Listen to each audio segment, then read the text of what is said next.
Hi everybody, I just wanted to check in with you. I came across some interesting articles recently about loans, and I also decided to refinance my house because interest rates are so low right now, and I had read how they were under 3% for a 30-year fix, and even maybe just over 2% for a 15-year fix, which was phenomenally low.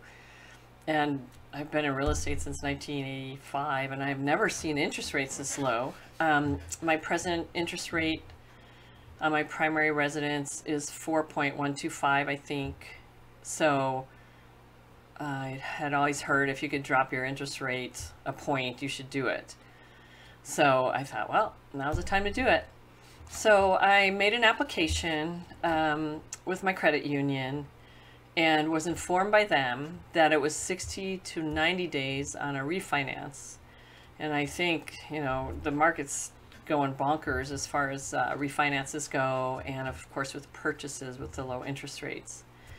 So I don't know if you guys are aware of this, but there is a new fee, and it was due to be in place on September 1st, but I think due to the election they wanted to push things back. So on December 1st there's an added fee, which is a 0.5% fee on refinancing. So it's a 0.5% on every 100,000 is what I had read. So that would put me, let's say if I got a 500,000 mortgage, that would be $2,500 in fees. But here it says the Federal Housing Finance Agency has caused an uproar among bankers and consumer groups with the fee, which will cost the average U.S. homeowner $1,400. The so-called adverse market refinance fee was slated to take effect September 1st, but moved to December 1 after pushback from critics. Then, due to the economy and the shutdown, there's a lot of outrage about that. And the FHFA says mortgage backers Fannie and Freddie Mac need the money to cover $6 billion in losses and expenses related to homeowners who have lost jobs, delaying their monthly payments. So anyways, I thought, if any of you are thinking of refinancing, you might want to research this, check into it, and make sure you're aware of the cost. Here we go. If the FHFA said loan amounts of less than $125,000 will be exempt from the fee. So there you go. And the other thing is that the interest rates had gone up. So I think he told me they were looking at 3 1/8 or 3.625. No, that's higher. That 3.125, 3.17275 or something. So that had actually changed as well. So whatever you're reading in the paper, of course, will be different quite often from what the actual rates are through the banks. So that may be a paper that they're quoting with the highest FICO score, with the lowest entry Fannie Mae loan amount. But refinances apparently are a whole different thing. So just something to be aware of. And let's see, there are a couple more news articles. There was a lot of stuff in the news actually about real estate. And one was kind of interesting, was this one talking about mortgage rate forecast for the fourth quarter. Will the low rates continue? And it's put out by Bankrate. And what do they say here? That, however, the possibility of rates falling to 2.5% or lower has faded as the U.S. economy has rebounded. So I don't know when this came out, I think just a couple days ago. The average 30-year fixed mortgage rate reached an all-time low of 3.09% in September of 2020. The uncertainty caused by the coronavirus pandemic has also created uncertainty around where rates will go by mid-2021. Typically, the Fed tries to keep a low profile in an election year, and I have to agree with that. I think things just in general don't get better than an election year heading up to the election. But this year is anything but atypical. The Fed has pumped trillions of dollars into the U.S. economy to counter the coronavirus recession. And although low rates generally beneficial to homeowners and buyers, they can also fatten price tags of homes, which is absolutely true. I mean, interest rates have gone down, and then housing prices have really gone up. So I think in general, when interest rates go down, the homeowner makes more money. But when interest rates go up, the bank makes more money.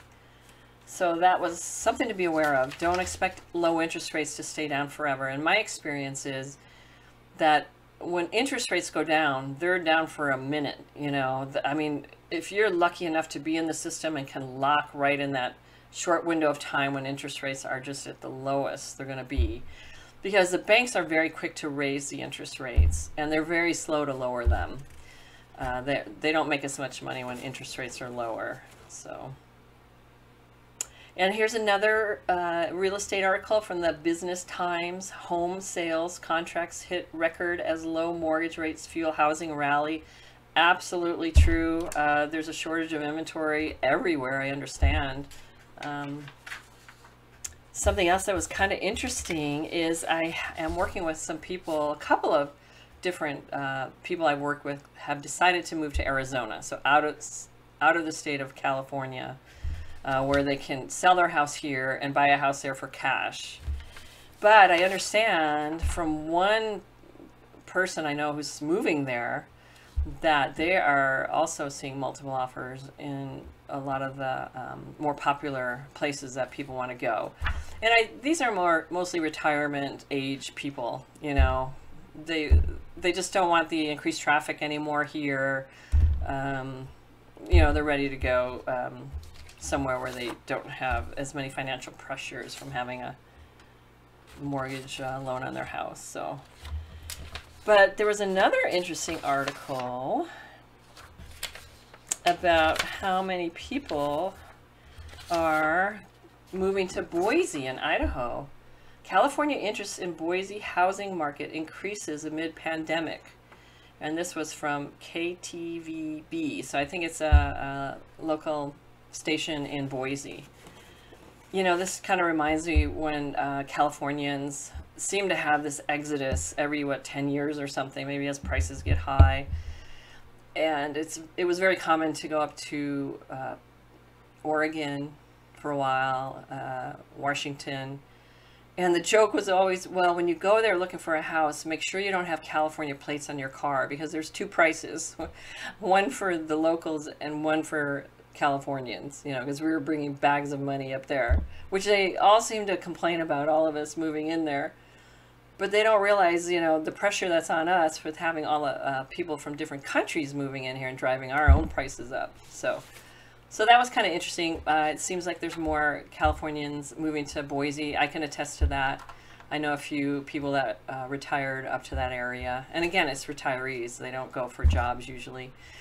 Which I would think that a lot of baby boomers now are fueling the trends in housing. I mean, the biggest generation, and I don't know how many people are retiring every day. Some phenomenal number of baby boomers are going into retirement. And they're making a choice for the next segment of their lives, you know. So that makes perfect sense to me. But one thing the papers don't mention, like, oh, all these people are leaving California, but they never mention that for every one person that leaves, there's at least one that replaces that person, maybe two. Now, I did talk or hear a seminar today.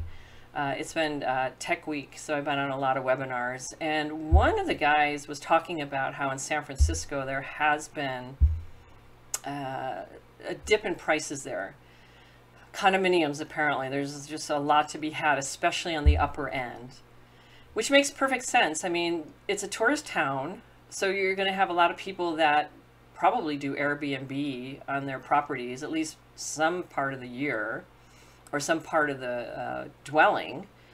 And now with the pandemic, tourism has just really been affected. So you don't have that segment coming into the city helping boost the income on these properties. So people, that own these properties could probably carry them for a certain amount of time without income, but after a while they're going to have to make a business decision. Also, there's been a lot of building in San Francisco in high rises in the last few years, so there may be more selection for buyers to choose from, brand new housing.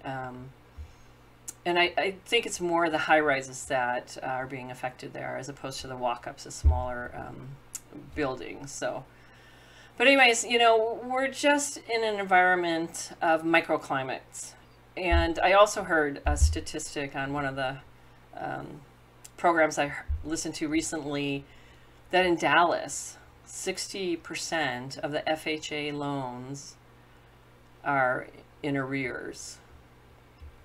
So out here in the greater Bay Area, well, in the at least the areas closer to the job centers, the high-priced job centers, we don't see so many FHA offers because the prices are so high here. So I could see that in an area maybe somewhere else where they do have a lot of FHA loans because house prices are so much lower that they would be affected perhaps by layoffs or, you know, people not working as many hours. So it's all by microclimate. So whatever you see in the paper, you really have to go not only to the zip code, but quite often the neighborhood of the area. So anyway, just some interesting stuff going on. The market's always changing. If you would like to buy or sell a house in my area or even anywhere across country, my company is worldwide, as a matter of fact. Just reach out to me. I'd love to put you in touch with somebody, help you myself. And that's it. Thanks for tuning in, and I will talk to you soon.